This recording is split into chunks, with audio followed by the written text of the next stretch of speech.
बिस्मिल्लाहिर्रहमानिर्रहीम अस्सलामुअलैकुम। मैं हूं हारून अब्बासी। नाज़रीन कराम, पिछले चंद दिनों में पाकिस्तान में जिस किस्म की आग भड़की और जिस किस्म की जो है नागहानी सूरत हाल थी, इससे ना सिर्फ पाकिस्तानी कौम वाकिफ़ है बल्कि पूरी दुनिया इस पर नज़र रखे हुए थे। इस सारे तनाज़ुर में कुछ चीज़ें जो हैं उनका वजूद आया और कुछ चीज़ें ऐसी हैं जिनको जो है एक्सप्लेन करना और आपके सामने उनकी डिटेल्स रखना बड़ा ज़रूरी है। इस सारी सूरत हाल में मुल्क में अफरा तफरी थी, पाबंदी थी, मीडिया पर जो है सही चीज़ें जो है सामने ना आ सकी। तो इस सारे तनाज़ुर में फिर कुछ अफवाहों ने जो है जन्म लिया और इस किस्म की जो है सूरत हाल बनाने की कोशिश की गई। इसमें दुश्मन एजेंसियां जो थी वो भी जो है शामिल हाल थी और उन्होंने भी मुकम्मल तौर पर पाकिस्तान को डिस्टेबलाइज करने की कोई कोशिश बाकी ना छोड़ी। इस सारी सिचुएशन में जो है एक वीडियो सामने आती है कुछ लोगों की और वो वहाँ पर जो है पुलिस पर हमला करते हैं और इस सारी सिचुएशन में उनको जब गिरफ्तार किया जाता है तो फिर उसके बाद एक अचानक सूरत हाल बदलती है।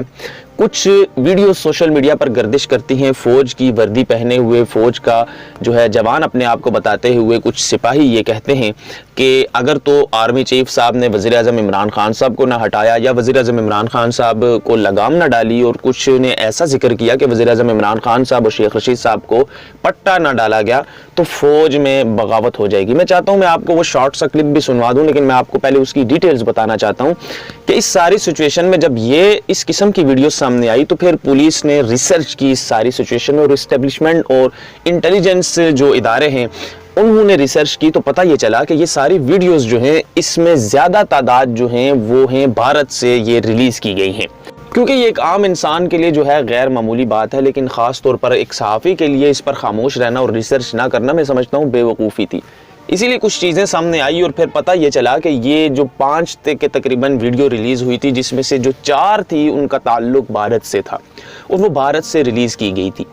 अब सवाल यहाँ पर यह भी पैदा होता है कि इन्होंने वर्दियाँ कहाँ से लाई और ये कैसे सारी सिचुएशन स्टेब्लिश हुई। थोड़ा सा वेट कीजिएगा, इसका भी मैं आपको जवाब देता हूँ। सबसे पहले तो आप ये तस्वीर देखें जिसमें एक ये वीडियो जो है जो पाकिस्तान में एक शख्स ने बनाई और ये वर्दी उसने कहाँ से लाई,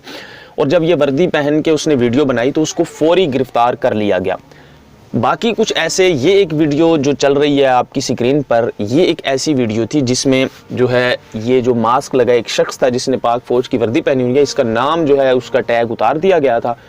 और ये शख्स कह रहा था कि अगर वज़ीर आज़म इमरान खान साहब को ना उतारा गया कुर्सी से और अगर उनके गले में पट्टा ना डाला गया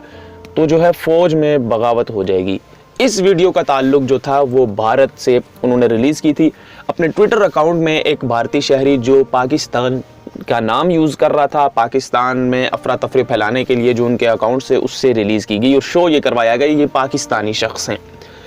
अब जिस शख्स से इन्होंने वर्दी बरामद करवाई और जिसको गिरफ्तार किया और उसके बाद तहकीकात की, उसके पास सारे इक्विपमेंट्स थी,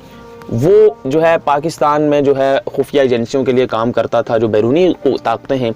और जो है इस किस्म की सूरत हाल बनाने के लिए उनके मोहरों ने उसको ये सारी चीज़ें फराम कर रखी थी। अब उससे आइंदा आने वाले दिनों में मज़ीद इंक्वायरी हो रही है, लेकिन सवाल यहाँ पर यह पैदा होता है कि इन तमाम लोगों ने, जो एक आम इंसान सोचता है कि इन्होंने वर्दियाँ कहाँ से लाई,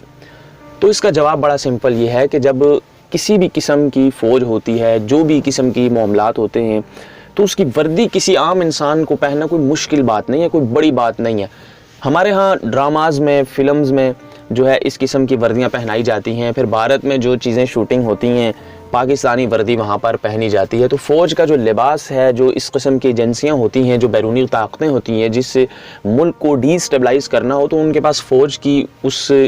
वर्दियाँ जो हैं वो होना कोई जो है गैर मामूली बात नहीं है, ये एक मामूली सी चीज़ है। तो वो फिर फराहम करते हैं अपने लोगों में, और ख़ास तौर पर जब ये सिलसिला शुरू हो चुका था और लोगों ने बड़ी पजीराई हासिल की और जो मुखालिफ जमात थी, जो जमात धरना दे रही थी, उन्होंने इसको बड़ा सराहा और उन्होंने बड़ा इसको अप्रिशिएट किया और लोगों में जिस तरह से उन्होंने फैलाई ये वीडियो कि पाक फ़ौज जो है हमारे हक़ में उतर आई है और अब जो है मामलात जो हैं वो बड़ी बेहतरी की तरफ जा रहे हैं और हमारे मुतालबे और हम जो कर रहे हैं इसका मतलब ये है कि ये अच्छा कर रहे हैं। और फिर उन्होंने जिस किस्म का जो है खून बहाया और जिस किस्म की तोड़ फोड़ की वो तमाम मीडिया के सामने मौजूद है। तो इस सारी सिचुएशन में फिर जो है दुश्मन ने मज़ीद वीडियोज़ रिलीज़ करवाई, क्योंकि उनको पता चला कि हमने जो कार्ड खेला है और हमने जो हथियार इस्तेमाल किया है वो बड़ा कारआमद है और वो बहुत ज़्यादा लोग उसको पसंद कर रहे हैं, बहुत ज़्यादा फैल रहा है, बहुत ज़्यादा परसेप्शन बिल्ड कर रहा है। तो फिर उन्होंने मज़ीद वीडियोज़ जो है रिलीज़ की। तो अब इस सारी सिचुएशन में उन लोगों को ये कहना चाहिए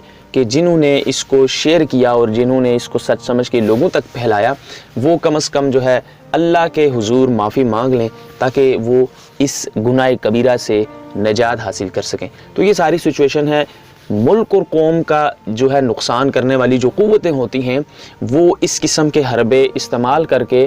किसी भी मुल्क को जो है डिस्टेबलाइज़ करने की कोशिश नहीं छोड़ते। पाकिस्तान में कुछ दिन पहले ये सूरत हाल बन चुकी थी कि अल्लाह ना ख्वास्ता कि खुदा ऐसा कभी ना करे, वो दिन कभी ना आए कि एक तासुर ये बिल्ट हो रहा था और दुश्मन क़ुव्वतें हैं वो ये समझ बैठी थी कि पाकिस्तान को शाम, इराक़, लिबिया बनाने के लिए वो जो है सरगर्म हो चुके हैं और वो काफ़ी हद तक कामयाब हो जाएंगे। लेकिन हमारे इदारों ने और ख़ास तौर पर हमारे जो पुलिस के अहलकार हैं और जो अहलकार इस सारे सिचुएशन में जो है एक्टिव रहे, उनको हमारा सलाम कि उन्होंने सारी जो दुश्मन के नापाक अज़ाइम हैं उनको नेस्तो नाबूद कर दिया।